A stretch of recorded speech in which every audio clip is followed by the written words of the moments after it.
চিত্রটা মুছে দিলে কেন? আমার এখনো লেখা হয়নি যে। প্রতিদিন লেট করে আসলে এভাবেই মুছিয়ে দেবো, পারলে লিখে নিও।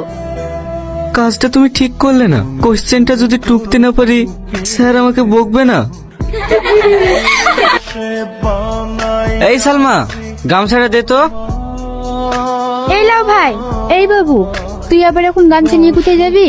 মা, দোকানে মাল নামাতে যাবো। তুই তো সকালবেলায় কাজে থেকে আসলি, এসে বাঁকাবাকি করে স্কুলেও চলে গেলি।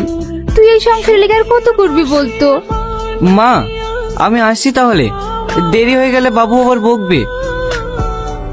ঠিক আছে, বেশি রাত করিসনি জানে, তাড়াতাড়ি চলে আসিস। দাঁড়া, স্কুল না মামার বাড়ি পেয়েছিস? যখন খুশি আসবি। স্যার। চুপ, একটা দিনও ঠিক মতন স্কুলে আসলো না। বাড়িতে কি করিস? প্রতিদিন তো। স্যার, প্রতিদিন কাজ করে তারপরে আমাকে স্কুলে আসতে হয়। আমার আব্বা নেই তো। কেন, তোর আব্বা কোথায় গেছে? আমার আব্বা মারা গেছে। সমস্ত সংসারের দায়িত্ব আমার। বাড়িতে বিদারি বোন। আমি যদি কাজ না করি সংসারটা কিভাবে চলবে স্যার? তো একটা বইও নেই, পড়াশোনা কিভাবে করিস? আপনি যেটা বোর্ডে লিখে দিয়ে যান সেই সবটাই আমি খাতায় টুকে নিয়ে রাতে বাড়ি গিয়ে পড়াশোনা করি। বাহ শাহিন, এইভাবে পড়াশোনা করে এত ভালো রেজাল্ট করো। আমি তোমাকে আশীর্বাদ করছি, অনেক বড় হবে। তোমাকে মারাটা আমার উচিত হয়নি। যাও, বেঞ্চে গিয়ে বসো। শাহিন, ওই দিনকার লেখাগুলো আমার মুছে দেওয়া উচিত হয়নি। আমি বুঝতে পারিনি যে তোমার বই নেই। না না, ঠিক আছে।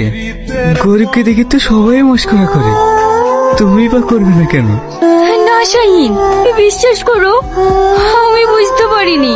জানো শ্রাবণী, গরিবদের কোনো স্বপ্ন দেখতে নেই, সেই স্বপ্নটা মুকুলেই ঝরে যায়। না শাহিন, তোমার স্বপ্নের কোনোদিনই ভাঙবে না। ওই দিনকার নোটগুলো আমার কাছে লেখা আছে। এই নাও, তুমি লিখে নিও। আর এই বইগুলো তোমার জন্য কিনেছি। কিন্তু তুমি। নাও ধরো তো। তোমার মতো ভালো ছাত্র আমাদের স্কুলে কি আর দুটো আছে? এবার আরো ভালো করে পড়াশোনা করবে, দেখবে তুমি অনেক বড় হবে।